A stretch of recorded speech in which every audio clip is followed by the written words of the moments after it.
Hello, everybody, and welcome back to our AI Colorado Virtual Connect series. We're glad you could join us today.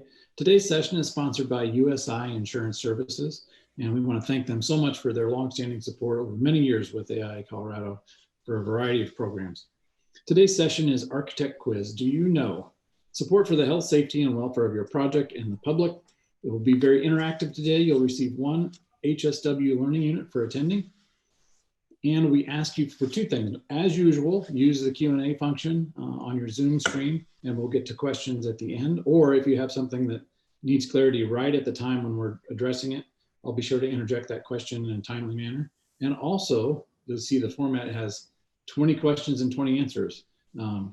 Bob has the answers, but we're going to ask you first if you have them. So for that piece, we'll use the chat function. Now, without any further delay, I'll turn it over to our presenter, Bob Strine. Bob is the Senior Vice President with USI Insurance Services, and he's going to make sure we know at least 20 more things today. And I get that some of the, there's some great prizes if you get these questions right. The first one is you probably won't get sued and you'll be able to keep your business open. Yeah, there you go. That's a good one. Bob, take it away. Thanks for joining us. All right. Thanks, Michael. Welcome, everybody. Again, my name's Bob Strine with USI, and just to give you a quick background, I've worked for an engineering, finance and accounting was my background. I came out of finance and accounting, went right to work for an architectural and engineering firm. I'm not an architect nor an engineer. As I said, finance and accounting, but came up through that for 23 years and hit my midlife crisis and decided to sell professional liability insurance instead of buying a red Corvette. I don't know how I made that decision, but that's what I did. So anyway, we've been doing this. Our team here at USI, this is all we do is architects and engineers. We probably write 75% of the engineers and architects in Colorado. We are the regional office for USI now in the Mountain region. And so we like to do these classes for AIA, and I think this is a good one. This was done, I can't remember if it was a year ago, year and a half or so ago, but it's a good one for those of you who haven't attended it. We'll get through it pretty quickly. Thank you for attending. We're going to cover these 20 loss prevention and risk management topics, but we do have a limited time. So therefore, we're not going to dig very deep into any one topic. However, as Mike said, if you do have any questions, feel free to interrupt me. Some will go rather quickly. Some may take a little more time for an explanation. And we will get started. So if anybody has any questions before we get started, just let us know. I think Megan will be tracking everybody. As Mike said, you get 1 hour HSW for this. So she'll be sending that in. So congratulations for that. So we will just get started.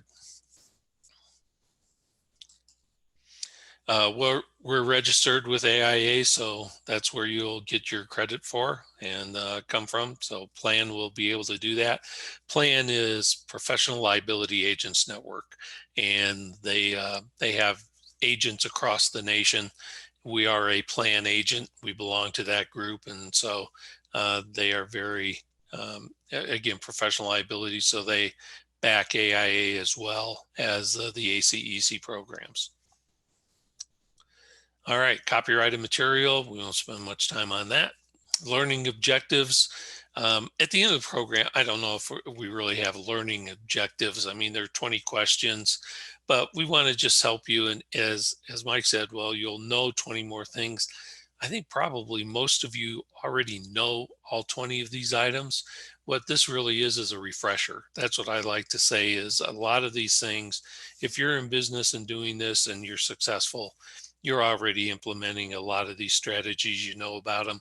So these 20 questions that we come up with and are going to discuss about are just something to bring it back to the front of your forehead and kind of keep it in the front of your mind for a while here. Okay, our agenda, we're just I'll read the true false statement by instead of show of hands, you're gonna, hit your chat button, T or F for true false, and then we'll discuss it. Okay, so stealth condos, right off the bat. Let's begin here. Here's question 1. From a professional liability standpoint, so-called stealth condos are less risky than regular condominium projects because they tend to fly beneath the radar of litigious class action suit lawyers. So, what do you think? True or false on that? So, a lot of people are going to say, okay, what is a stealth condo? A stealth condo is an apartment building that's being developed, but the market won't support.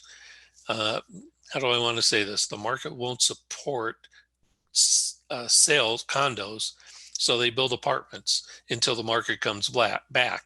And so a stealth condo is going to be one of those projects where, hey, as soon as the market comes back and I can sell these things, I'm going to condominiumize the apartments and sell them off as single units.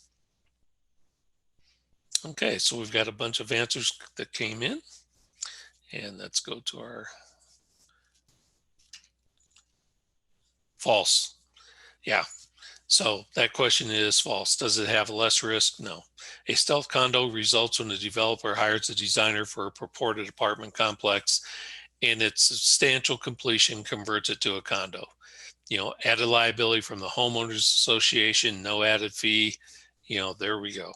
So let's talk about what we can do. Some of the loss prevention tips.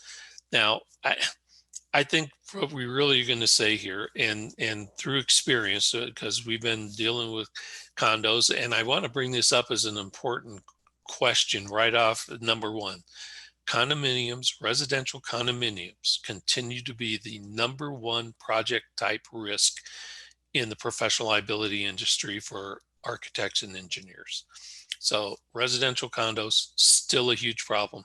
And exactly what they're talking about there. You're not dealing with individual owners. You never really talk to an individual condo owner. It's always through the condominium association.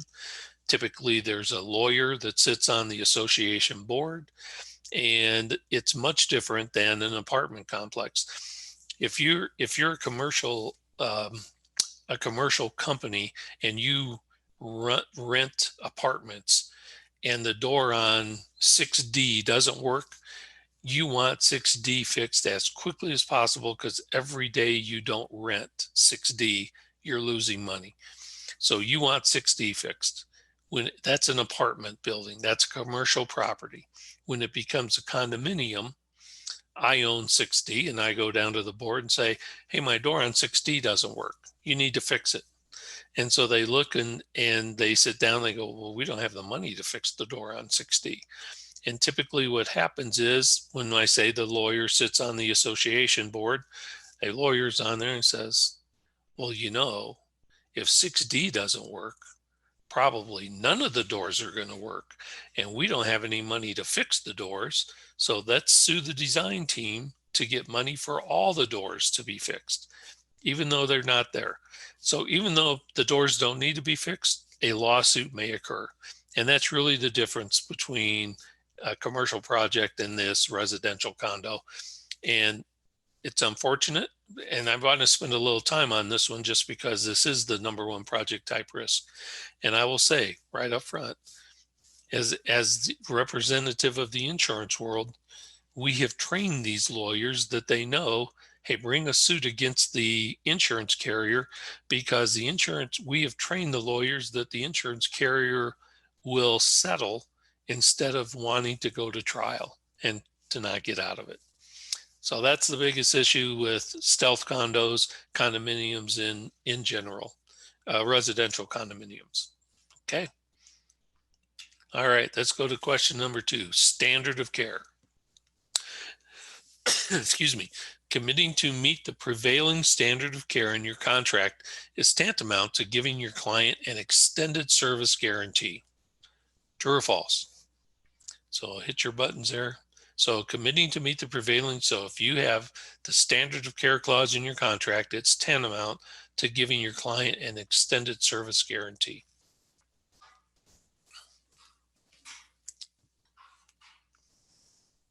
Okay, let's go to the next one. False. Yeah, we love the standard of care language, especially in Colorado. It is law. Standard of care is what you're held to in the state of Colorado. And a well-written standard of care contract clause does nothing more than confirm the standard of care you have to live up to, regardless. There's no added guarantee, warranty, or liability. And we all know what this typical standard of care says, correct? I mean, the standard of care just says, we will perform to the same level any other architect would perform to under similar circumstances for this project. So that's really what we want to do. And this is an important one. And you need to be careful of your contracts that you see when they talk about you'll perform in a good and workmanlike manner. A good and workmanlike manner is construction or contractor language. That is not professional services. And so you want to be careful about that, because professional services says we will perform to the same standard another architect would perform to. So refuse any language that tries to extend your standard beyond that prevailing level, because it's likely uninsurable. And that's exactly when they talk about, will you perform to the highest level, of your profession? Well, I'm sorry, I didn't know architects had different rates. Do you send out a rate and say, well, do you want my lowest professional standard and I'll only charge you $100 an hour? Or do you want my highest standard of care, which would be $150 an hour? Design professionals don't do that. We've got one standard of care. It's not a highest standard of care. So you need to be careful about that language that's in contracts. Okay, let's go to construction number 3. Okay, I don't like this one, and I've talked about this. They call it construction manager. I would rather say owner's rep, but it came from plan, and so it's copyrighted, so I don't get to go in and change anything. But in the event you work on a project as a lead designer and the owner has hired a construction manager, your professional liability risk may increase. So what do you think about that? You got a project, they hire a CM to come on to oversee the work. Do you think your professional liability increases? Okay, so we're getting the answers in. All right, true, false. Let's go. True. Yeah, your liability does increase with a I'm going to say owner's rep or construction manager. True. You now have a second set of eyes judging your designs. Construction managers may question your services simply to justify their presence on the job site. I mean, we run into that all of the time. The CM wants to prove to the owner, hey, here's a reason why I've done this. Oh, I've reviewed the architect's work. I think they should do this. Oh, I think they've spent too much money on this. We should reduce that. Whether it's accurate or not, the other liability piece of having a CM, because to me, when I see CM, construction manager, when I see owner's rep, I see an architect. That's exactly what your role is for the owner, is kind of doing those things anyway. Who better than you to know how the job should be built? So that's why you're doing construction observation. You're keeping track of what the schedule is, doing some of those things. When they bring a CM, you have to be careful, because that's where I get nervous about liability, because you as the architect know what a CM, okay, if you brought a CM, you as an architect will think, okay, the CM should be doing A, B, C, D, and E. So I don't have to do that in my scope, because that's what a good CM would do, A, B, C, D, and E. And where you run into liability is if you don't have a good CM and they maybe forget to do E, or they forget to do C, and you're thinking it's being done, it's not being done. That's where the liability exists when you have a CM. That's I would think is the increased liability for architects when this occurs. Okay, tips: have a client contract that acknowledges the hiring of CM, listing its duties, responsibilities. State in your contract you're entitled to rely upon the CM's proper performance, decisions, and directives. So that's a good tip if you can get that, if you know you're going to get that in the contract. Okay, I think the biggest tip there is being exactly aware of what their scope is and making sure that your scope ties exactly, okay, here's what they're doing, Mr. or Miss Owner. Here's what we're doing as the architect. All right, Geotechs. We're starting to see this occur more and more for architects through the owners. Just went through this today with an architect on a contract. The trend toward having the geotech on a project contracting with and reporting directly to the lead designer rather than the owner is problematic. Oh boy, you guys got that one up fast. Okay, let's talk about that. True. It has been, I don't want to say etched in stone, but it's been this way since for the last 40 years that typically it's known that, hey, if you've got a geotech, you want the geotech contracting directly with the owner. You don't want the geotech going through the architect. It's been that way for many, many, many years. And we're now starting to see that change from owners coming through. Now, whether owners have gotten smart or whether owners have just said, hey, this is ease of doing business, new blood has come along and replaced, and just said, well, why am I contracting with the architect? Why do I have a surveyor? Why do I have a geotech? Why don't I just say to the architect, here's yours, run the geotech and surveyor under your contract. They're all consultants, run them under you and take care of it. I don't have a good feel yet if that's truly what owners are doing, or if owners have gotten smart and said, hey, architect, will you just do me a favor? And I just want to reduce my administrative time. Just can't you have the geotech run under you? But in the back of their mind, knowing that if the geotech is under the architect, they have another layer of insurance to tap into, because if the geotech makes a mistake, they're going to come to the architect first as prime and say, hey, architect, we've got a problem. Looks like a foundation issue. And we think your geotech made the mistake. So that's where it gets, where I think it brings into a concern. Let's jump to the tips. Well, that's where I talk about the bottom line there. It also creates vicarious liability for the designer. You have vicarious liability as the prime architect anyway. You have vicarious liability for the mechanical, for the electrical, for structural, for civil, for landscape arch. You've got that vicarious liability. All vicarious liability means is, does the prime architect have liability if their subconsultant makes a mistake? And that's the vicarious liability, because in Colorado, when you have a consultant subconsultant relationship, it's kind of like it's called the parent-child syndrome, parent-child. So if a child goes out and breaks throws rocks through the neighbor's garage door windows, he comes back and says, hey, Dad, Mom, your kid threw rocks through my window. You owe me $500 for new windows. And the parent's responsible for the children's actions. Same thing with professional liability. As the prime, you've got responsibility, and that's called the vicarious liability. And you do have coverage. That's what your professional liability is there for. You do have coverage if that subconsultant runs out of insurance money, has something that went wrong, did something, you hired one that didn't have insurance, or they let it lapse and you weren't aware of it. But you as your policy would protect your firm if that vicarious liability did come back to you. All right, so we want to talk about tips, explain to the client. If you can get it through to them, I mean, that it's been that way, but I will be honest, we're starting to see more and more contracts come through. So that, that this is an issue here.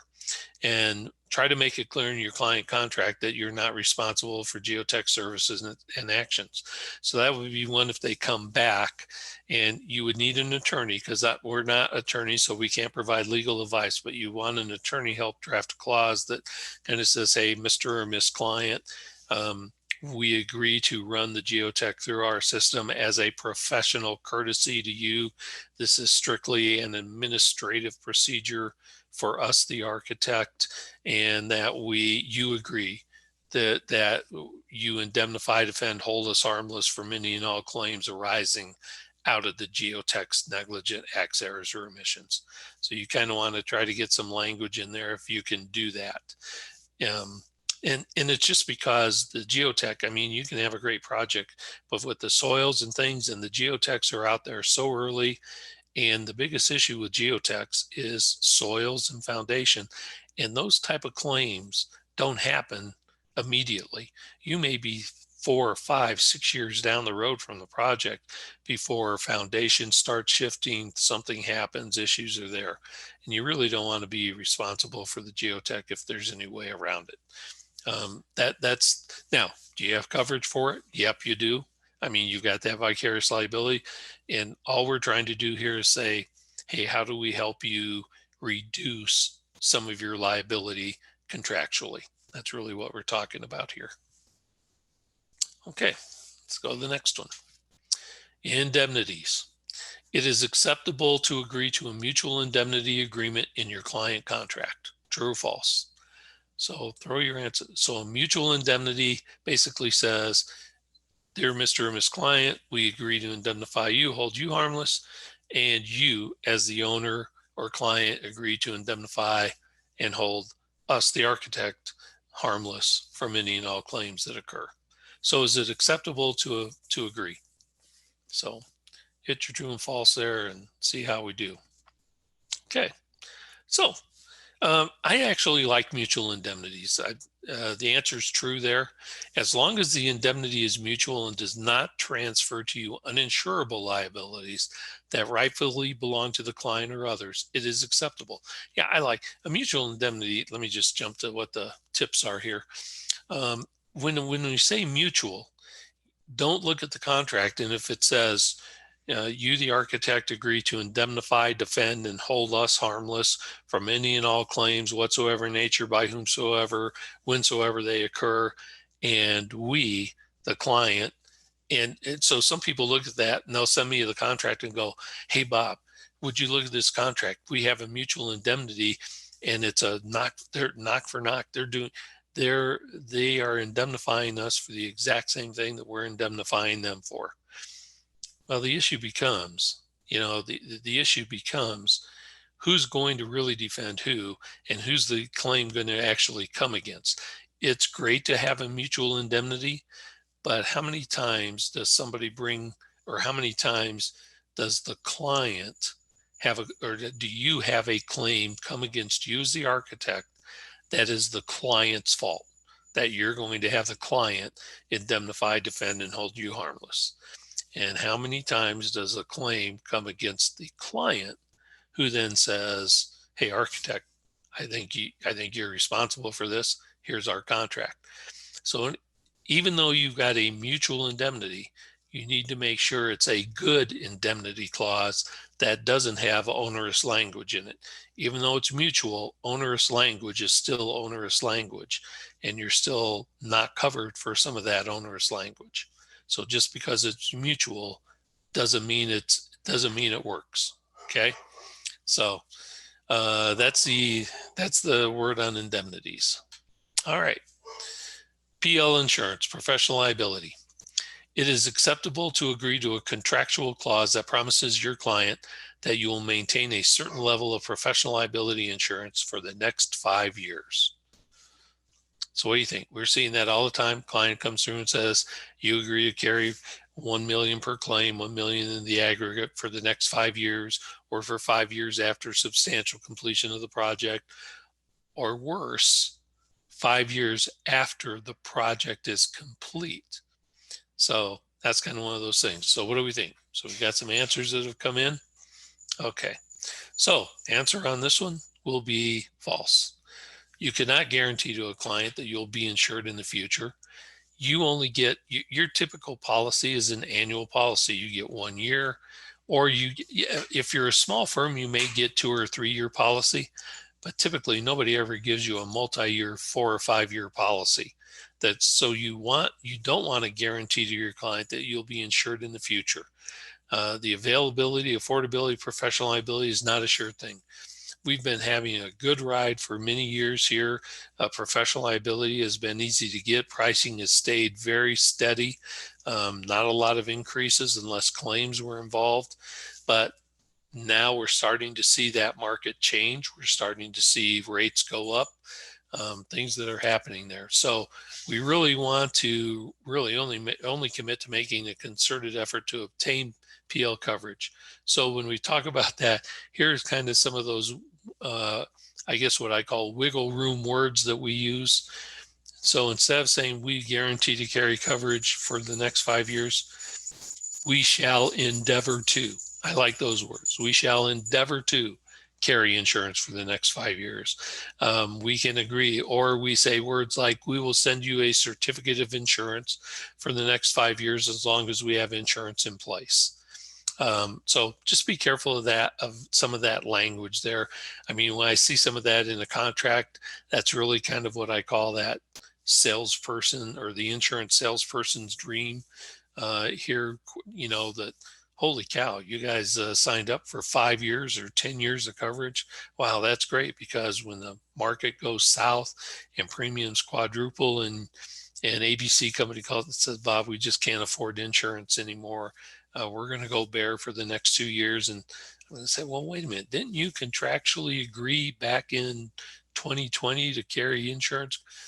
So you don't want to be in default of a contract on top of things. So be careful about those contracts. Okay.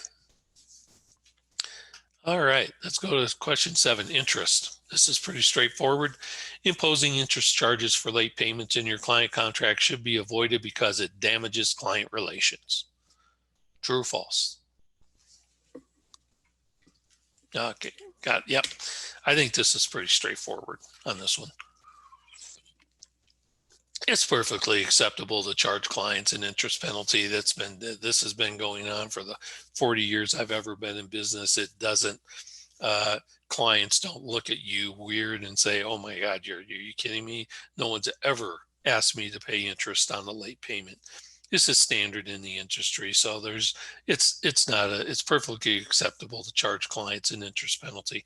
It's funny when I talk about people, it seems like it's funny when I talk to my insureds, because I'm going to say 95, maybe 98% all have this clause in their contract. But when you ask how many times have you actually charged interest, very few actually ever charge the interest, but they do have it in their contract as a means to collect payment. Okay, so yep, so that's we've already talked about that one. Guarantees. Because vendors who provide systems, equipment, appliances, and other goods that are part of a project offer guarantees or warranties, design professionals should guarantee and warranty their services as well. True or false? All right, a lot of answers in. Yeah, what do we think on that? That's false on that one. Yeah, again, you've been through this drill before. We've probably pounded it into your head many times, unless you're new to these classes. But warranty and guarantees are excluded in your professional liability policy. You cannot warrant the contractor has followed your design documents exactly.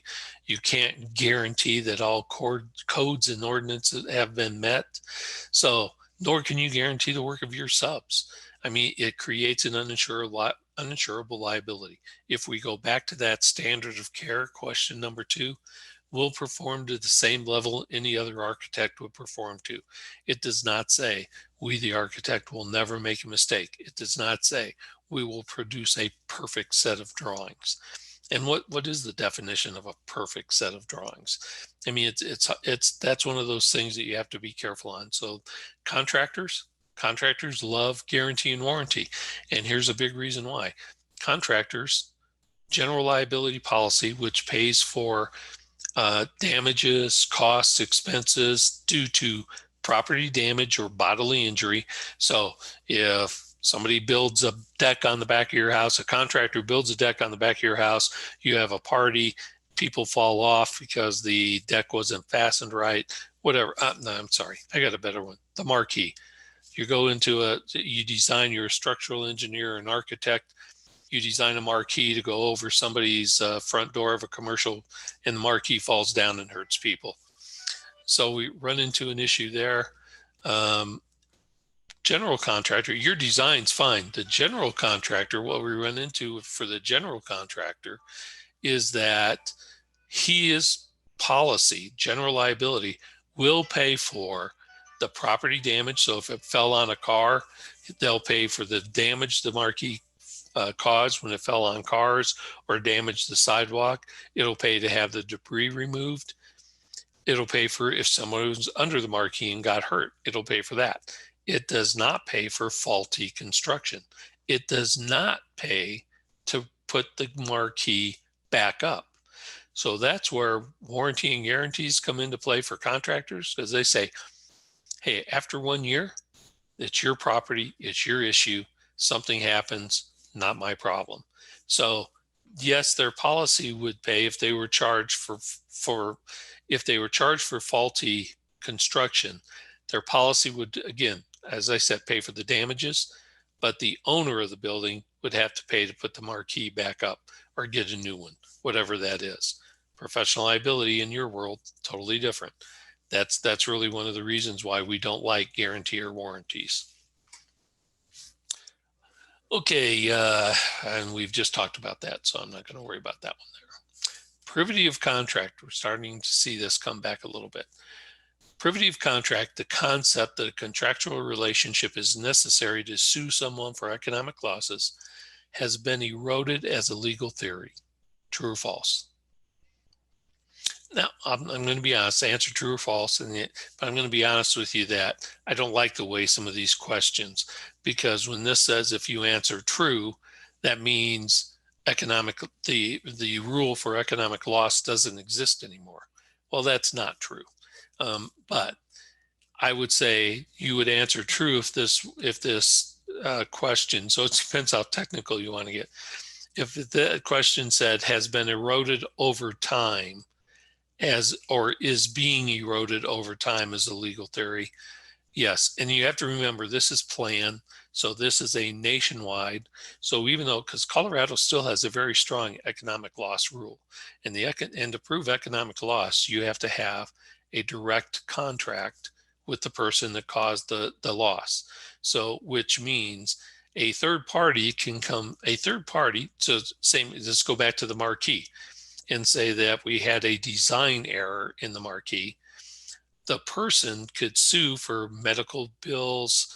So if a person was hurt by the marquee that fell, the person could sue for medical bills, for I'm going to be injured the rest of my life. Here's my problem, or here's my, the lawsuit. But only the owner who the contract marketed. So if the marquee fell down and the owner's shop was closed for 2 weeks, the owner could come back against the architect and say, hey, I generate $1,500 a day sales, and I was down for 2 weeks because of the marquee, and it was your fault. So you owe me the economic loss that I've incurred on top of the other costs for defense, et cetera, to put it back up. And your policy, professional liability policies, does cover economic loss, but that's the privity of contract. Only the owner can sue for economic loss because they're the only one that has a direct contract with you.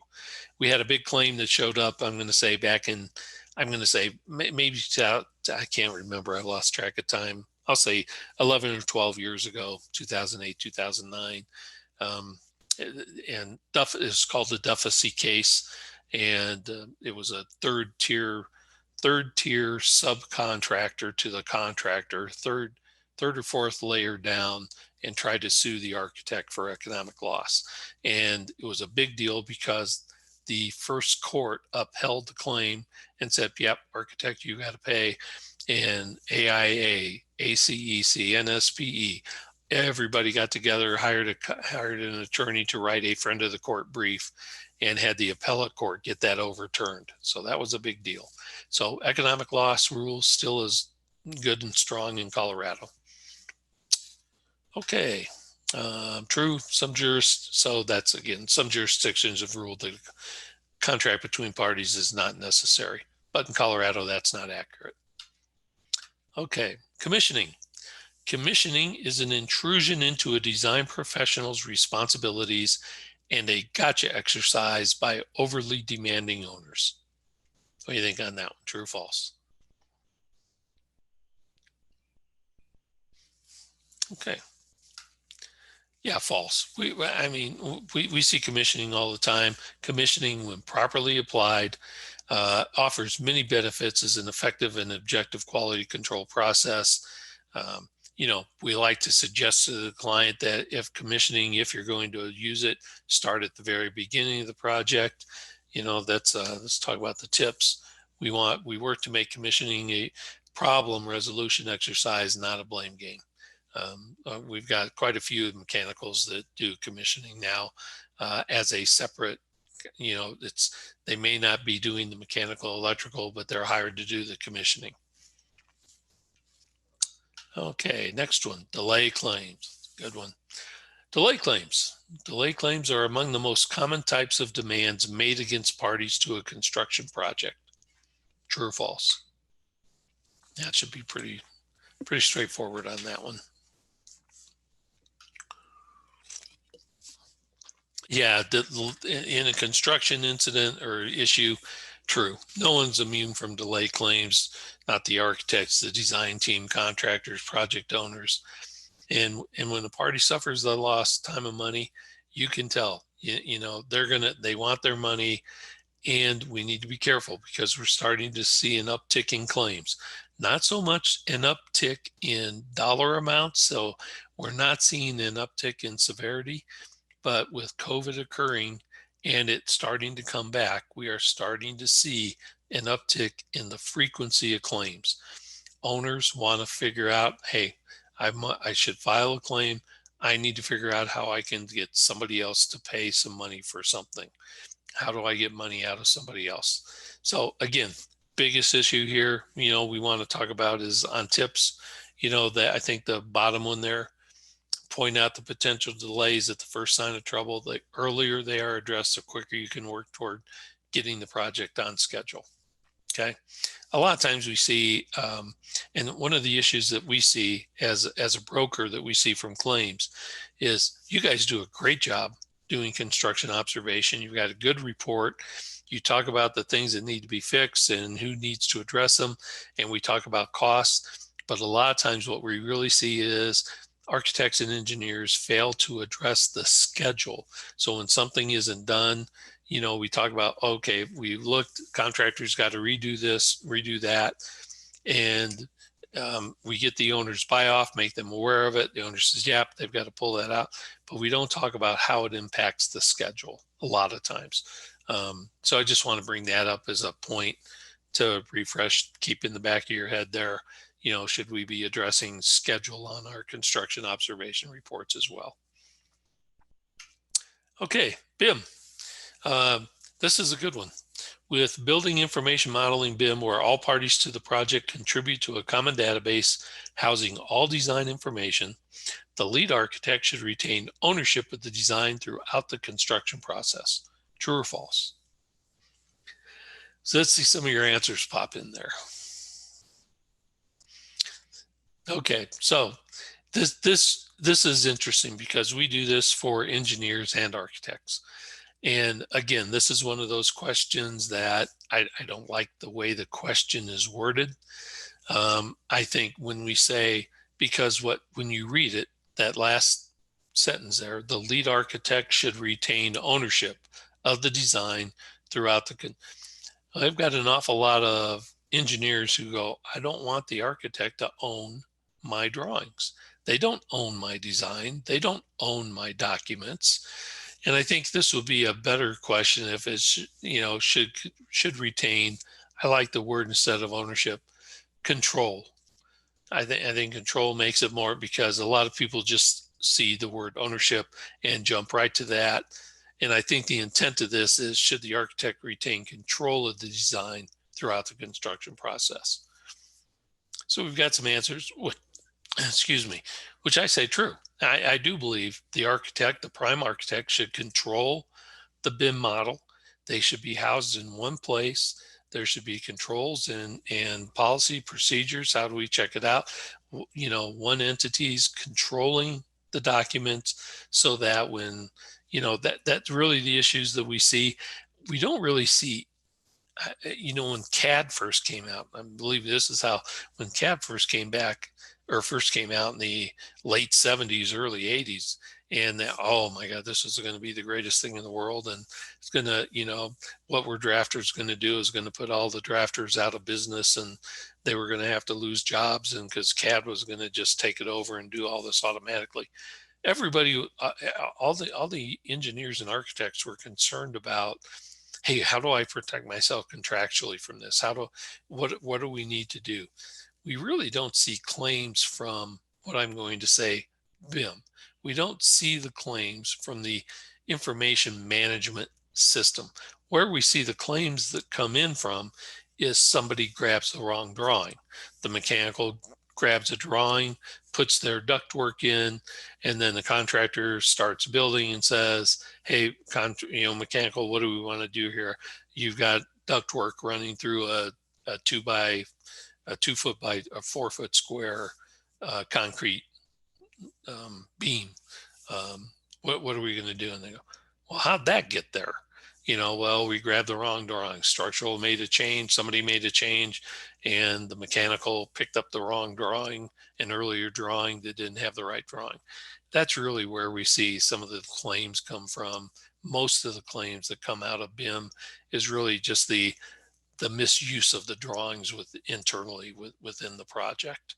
So be aware of that. I think that's an important one. Again, a lot of people don't like that word ownership. They don't think the architect should own the documents until the project's done. However, the contract read, because we're starting to see more and more where owners want to own the documents. And I like to kind of play devil's advocate, put myself in the owner's shoe, say, yeah, well, listen, I get it. If I'm building a 5-story commercial office building, yeah, I think when the design's done, I want to own those documents. They're my documents. I paid for them. It's for my building, and I want to use them. And I think the owner has a legitimate right to own them. Great. You just and I would say to you as the architects, and I'm okay with you giving up ownership of the documents. Just make sure you've got proper wording that typically, if some of you have been familiar, the wording typically says, the design professional owns the documents. That's their documents. As a professional courtesy, will allow you to own the documents. However, upon you don't own the documents until final payment, and you agree to indemnify, and this is where we throw all the language that we typically take out, we're now going to put back in. You, the owner, agree to indemnify, defend, and hold harmless the architect and its subconsultants from any and all claims, whensoever they occur, by whomsoever, howsoever, all of that stuff. We want to say, and which arises, so again, which arises through the use of these documents or the reuse by anyone who gets the documents from you. So if the owner goes out, so if I'm the owner and say, hey, I've got a pretty good, I've got a great building here, but 5 years later, I want to change some floors, and my sister's uncle's niece, brother-in-law has a architectural firm that they want me to use. I'm going to use that. Okay, great. If I give that architect the documents, the minute I give them the documents, you should be protected by me, the owner, from that contract. So be aware of that one on those. Okay. 13, design build. If you are the lead design builder or a part of a design build entity, your liabilities and insurance requirements expand to include those of contractor. True or false? Get some, see some responses that show up there. Okay, so from a design build standpoint, this is true. Now, this is not talking about design build projects. You can work on design build projects. You can work for the owner, you can work for the contractor, you can work directly for the design build entity. Your insurance, your exposure doesn't change a bit because it's a design build project. This question talks about you're a design build lead, which means the owners come to you and said, hey, Mr. and Miss Architect, I want you to design my building. And can you just hire the contractors and get it done so that you now are responsible or have the construction contracts under you, not only the subconsultants, but the contractors. The minute you take on that contractor operation, you are not protected properly by your general liability policy, and your cover and your exposure. I don't want to say coverage. Your exposure, once you become prime or GC on a project, your exposure grows and becomes that of a contractor. So you need to be aware of that, and contact us because you do not have the correct general liability coverage in place. The general liability policy for an architect is very, very inexpensive because even though, yes, you go out on site, yes, you do construction observation, but they really rate you as an office exposure. They think of an architect as sitting in the office, sitting at a table, designing, and really what type of property damage or bodily injury can the architect cause while sitting in his own office. Okay, so just be aware of that on when someone asks you to hire because we get this all the time. Hey, can you design this for me? Can't you just hire the mechanical contractor and have them come out? You told us we should do this and make this different.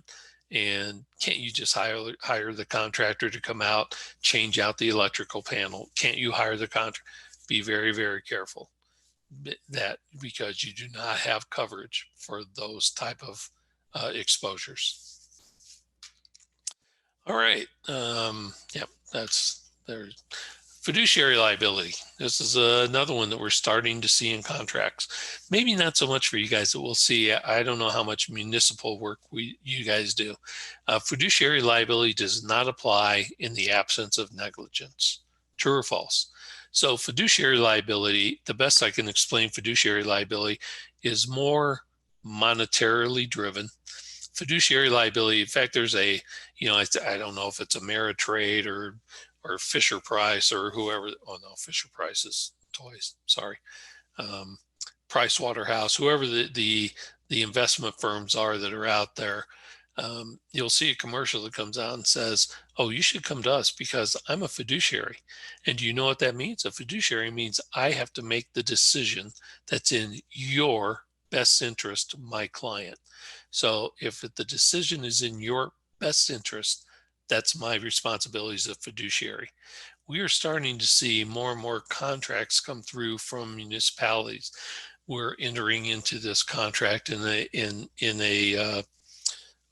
harmony of faith and trust, and we trust you, architect, to act in our best interest. So they don't use the word fiduciary, but they say we trust you and are trusting you to act in your client's best interest. And you're the architect. There may be things that are not that may be to the owner or to the city in their best. They may think it's in their best interest because it's cheaper. But if it's an ADA irregularity, if it goes against code, if it goes against something, and the city is saying, hey, my best interest is my budget, that's my number one interest, you're going to do whatever it takes to keep that number as low as possible, and you agreed to be my fiduciary to do this, and got to be careful there. And we're starting to see language like that pop up. So be careful. So false. Fiduciary liability does impose a higher standard of care and does not require negligence. The fiduciary is obligated to act in another's benefit, and failure to do so, negligence or not, creates a liability. So what that means is you could not be negligent. You could you pick a fund, you pick something that doesn't work out for your client. You weren't negligent. You just picked the wrong fund. It's not negligent. You picked a fund that didn't perform well, and now they say, hey, you had a fiduciary liability to protect me, and you didn't do what was in my best interest. So be very careful on that language, because we're starting to see that creep into contracts as well. You offer fiduciary. I don't know if you need to bring that up. Okay, drones. You could be vicarious liable for claims that arise out of your subconsultant's use of drones. So again, we go back to that vicarious liability we talked about earlier for your subconsultants. Same thing with drones. Could you be vicarious liable for claims that arise out of your subconsultant's use of drones? True or false? And we're going to say true on that. That's exactly right. If you hire a subconsultant using a drone on the project, you could be held liable for its misuse or any damages it causes. So just be aware of that. Make sure they've got the proper insurance. It's no different than any other subconsultant.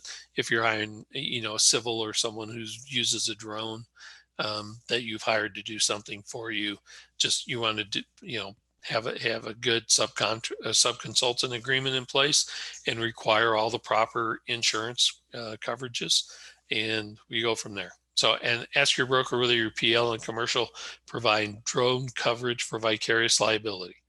Okay, so you've got to be careful there, because actually your PL does. Your professional liability, again, that vicarious liability, if someone were to bring a claim that they thought you were negligent, your professional would respond to that. Your commercial insurance does not. Also, it's funny because we'll talk to people about this thing and they'll say, well, what about drones? And I'll get to a point and I'll say, it sounds like you have a drone. And it's interesting because we have your coverage, but you don't have drone coverage. Oh, well, we just went out. We just bought we just thought it was personal property. And no, your policies exclude unmanned aircraft or aviation. Basically, your general liability and policies exclude aircraft exposure. And that's really what you've got there. So you've got to be careful on drones. If you've got one, make sure you contact your broker and get a drone policy in place.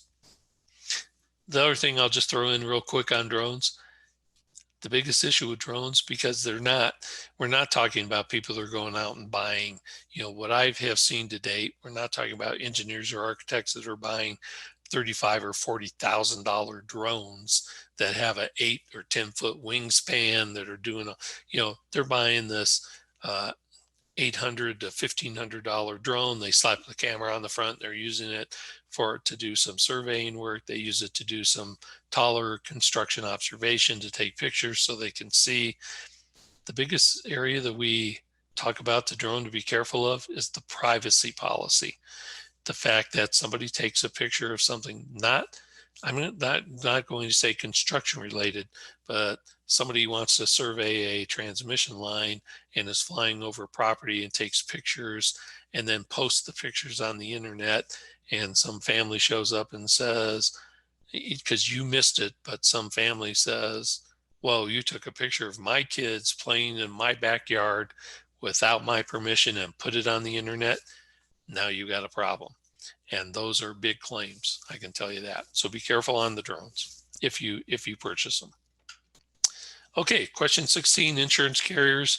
For peace of mind, you should always select the professional liability insurance carrier with the highest financial rating from AM Best. True or false? We'll get through this pretty quick. This is like the plug for professional liability carriers.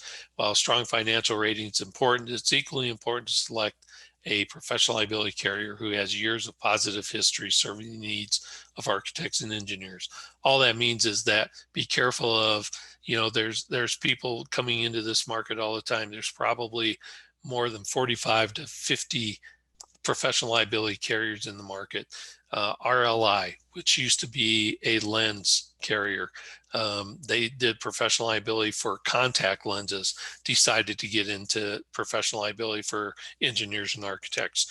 General Electric, huge company. General Electric comes up and says, hey, you know what? I think we can make money. They started a thing for professional liability for engineers and architects. But a lot of these markets just see it as an investment. And so they just jump in, they collect premium for 3 years and then get out. And it's disconcerting when I've saved $1,500 or $2,500 on my premium, but 2 years from now you get guess what? I had no idea architects actually had claims. Now we're going to get out of the market. We collected all the premium we wanted. We invested it. Now we're going to jump out of the market. So good luck. Go find yourself another, talk to your broker and find another market to place your coverage with. So that's what we're really talking about here is you really want a good relationship with your PL carrier because you build up respect over time and goodwill over time for when and if a claim ever comes in. Alrighty. Project restarts. Restarting a project that was originally begun by another design firm can greatly limit your liabilities. True or false?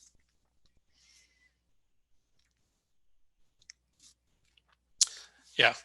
This is, be careful of this one. Restarting a project begun by another firm is fraught with liability. Why did the other architect get fired? Architects, I think, will share information.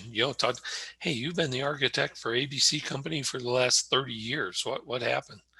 You might want to know that he said, that architect would say, we finally had it after 30 years. They never pay on time. We just got tired of badgering and badgering and badgering to get paid.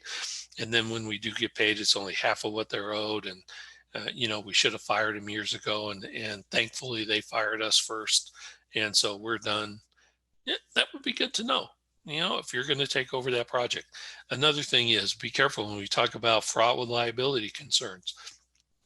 Even though a project gets stopped and then maybe that architect's gone and they hire somebody new, they hire you to come on board, be careful because if anything happens down the road and a claim comes in, the first thing that the first architect's going to say is, I never finished the product or project.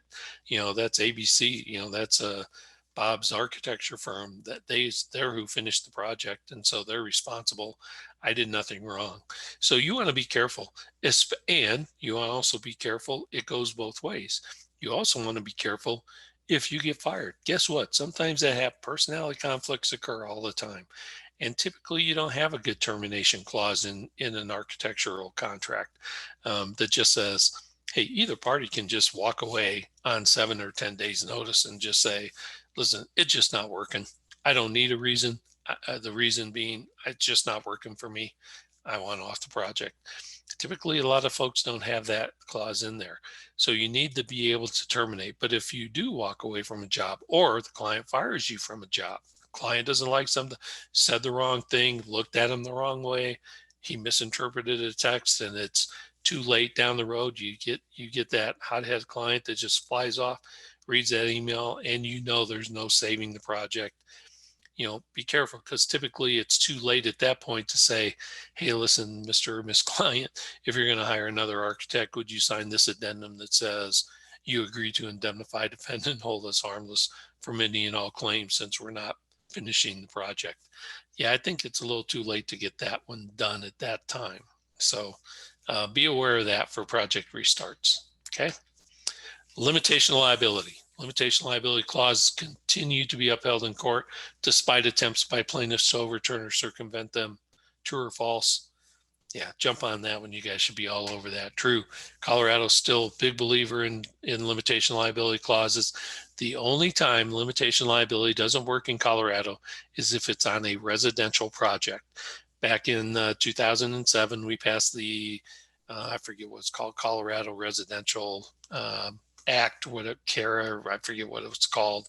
But anyway, the legislature said the owner of a home, the owner of a residence, they're the king or queen of their castle, and there can be no liability of any type brought or put against the owner of the residence. So the limitation liability works on commercial projects, works on everything. Be very careful of your subs, geotechs especially. I've wanted to wait till now. Geotechs especially, put in there, if you should be very careful when you're signing, don't sign a geotechs contract. You should have your own subcontract in place, subconsultant agreement in place, have them sign yours, because if you sign theirs, typically they've got a limitation liability clause that's to their fee and they don't get a whole lot of fee. So limitation liability still exists, still is upheld, especially in Colorado and many other states. So continue to get that limitation of liability in your contract.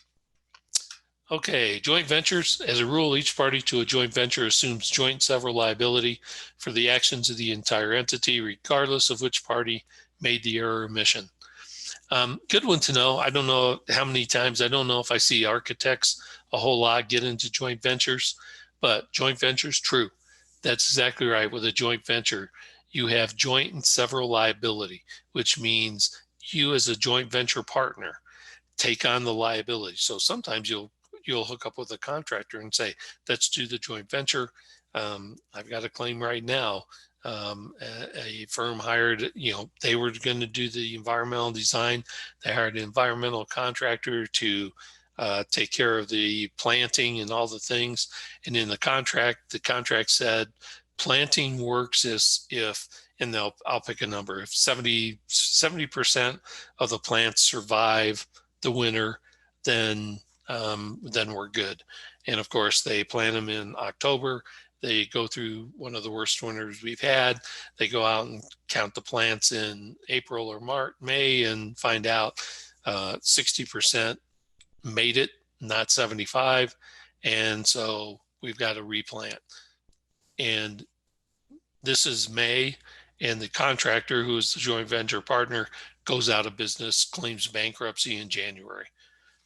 The design architect or design environmental engineer is on the hook because they have joint and several liability in a joint venture, and their policy has no coverage for that claim.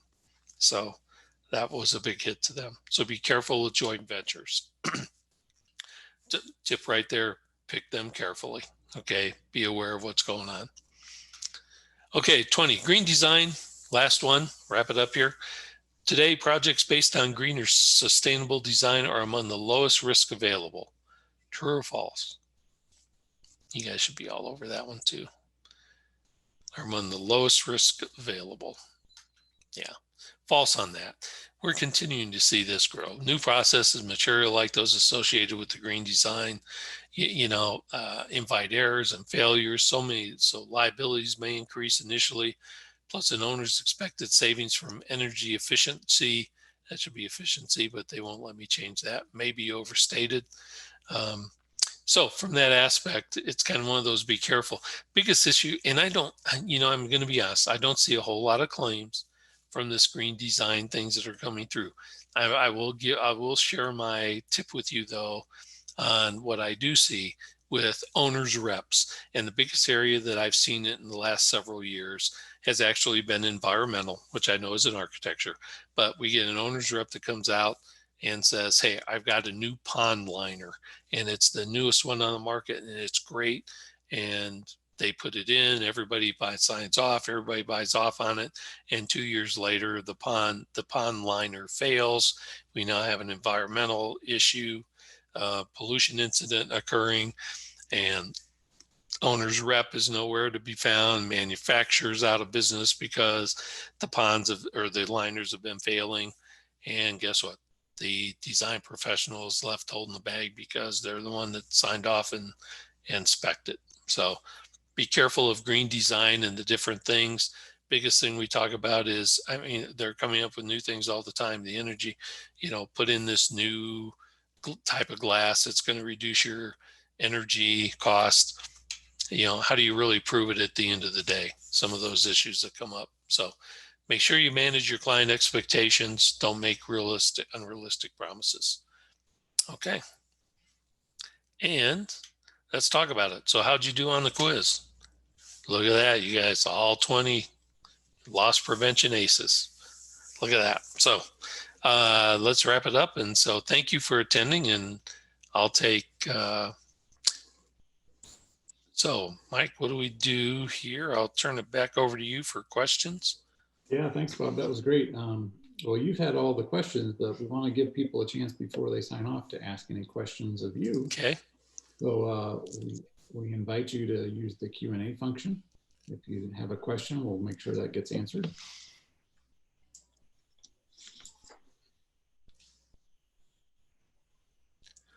Yeah. Well, doesn't sound like a whole lot of questions. Oh, here we go. Oh, we got one. Yeah. Bob said no LFL in residential. Can he elaborate? Yeah, that was Yes. pretty recently. You talked about the law. Yep. Limitation liability for residential just a couple of questions ago. Mhm. Brian, what I'm saying there for residential condos, residential homes, typically we used to say, hey, I'm going to say back in the, I'll say 90s, we would say to the architect, contract directly with the owner of the home, because you have a much better relationship with the owner of the home than you do with the developer or the contractor. So if you can get a contract directly with the owner, do that, because you stand a much better chance of resolving issues if the owner's got a problem. Okay. Now, when this law comes out, we're saying, oh, okay, time out. Guess what? Because you could get a limitation of liability clause in your contract. And typically architects would do that. Hey, I'm going to design your $4.5 million home, but I'm going to limit my liability to $1 million, or I'm going to limit my liability to $500,000 or something, whatever you limited your liability to. Today, that the Colorado does not allow that limitation. So even if you put it in your contract and the owner signed it, the courts would throw it out. If the owner gets a smart attorney or a sharp attorney, they would say the limitation of liability means nothing because it's not valid in Colorado anymore if it's a residential owner. So that makes sense. Hopefully that answered your question. Yeah. We got another question here saying that this participant has always had the client hire the geotech, but they will help them with the scope of work development. Does this add risk? Say that again, Mike. So this would be an architect who's had the client hire the geotech. Okay. So they're not hiring them directly. The client is working with the geotech, but the architect helps them with the scope of work development. Well, again, I don't see the architect being exposed. I mean, they can talk about the scope of work of what needs done. Everybody's got to agree on the scope. The issue becomes, well, I guess the question would be, where does the risk lie? I guess everybody would be involved if someone were to come back and say, you did not do this and you should have. So here's my scope for the geotech, and the owner comes back and says, now I've got a problem and I hired another firm, and the expert firm said, well, oh, they never did this. Mm-hmm. And now I've got a claim where the geotech may say, hey, architect, you helped me with the scope. I think that the question I would just say there is, I would make sure that have your documentation right, which is saying, we can assist in your scope, geotech. We're not going to tell you what your scope is. You need to determine what you need to determine between you and the owner. We will tell you, here's some of the information we need. And so you need to address that. I'm not aware of architects ever assisting a geotech with a scope of work other than requiring, here's what we need done. And I would say, if the architect went to the owner and said, hey, hire the geotech, we need to have this, this, and this. If the architect knows what they need, they're going to say, here's what we need, and get that done. So if the owner says, okay, great, I'll take this scope, give it to the geotech, have it done. If there's something missing, I would consider that value added. Did we need that anyway? So I'm sorry, Mr. Owner. Oh, you're right. I forgot about that. We need that information as well. And the owner says, well, that's going to cost me an extra $3,500. Well, yeah, and that's correct. It will cost you $3,500 because had we caught that in the beginning, you still would have paid $3,500. So I mean that there may be some liability. I think it would be a stretch to figure out how the architect would get pulled into a claim between the owner and the geotech if the contract's between owner and geotech. Yeah, I think architect clearly brought in. if the geotech's under the architect. Yeah, the person is starting with the best case scenario, which is having a direct relationship between the geotech and the client, rather than inserting themselves into that. But you really want to make sure that even though you're legally authorized, either the firm, the architect firm, or the geotech is legally authorized to provide a scope of services under a practice act, you want it to be limited to the services that are contracted for, whether that's the geotech relationship or your relationship to the client. Confine the liability to the four corners of the contract, not your scope of practice. That's exactly right. Great point, Michael. Great point. We always tell people send in contracts all the time and say, Bob, here's our contract. Look, it's 10 pages. And I go, that's great. What's your scope say? How do you define your scope? Well, we typically say those services needed to complete the project. And we're going, you know what? We'd rather have a 10-page scope that's detailed down to every single thing you're going to do, and a clause that says, hey, we're going to send you a bill and we hope you get paid. You know, I'd rather have the scope because, Mike, you're exactly right. You want to be tied to, here's what I was hired to do. That's in the scope. One of your early questions was about owner's rep and construction management.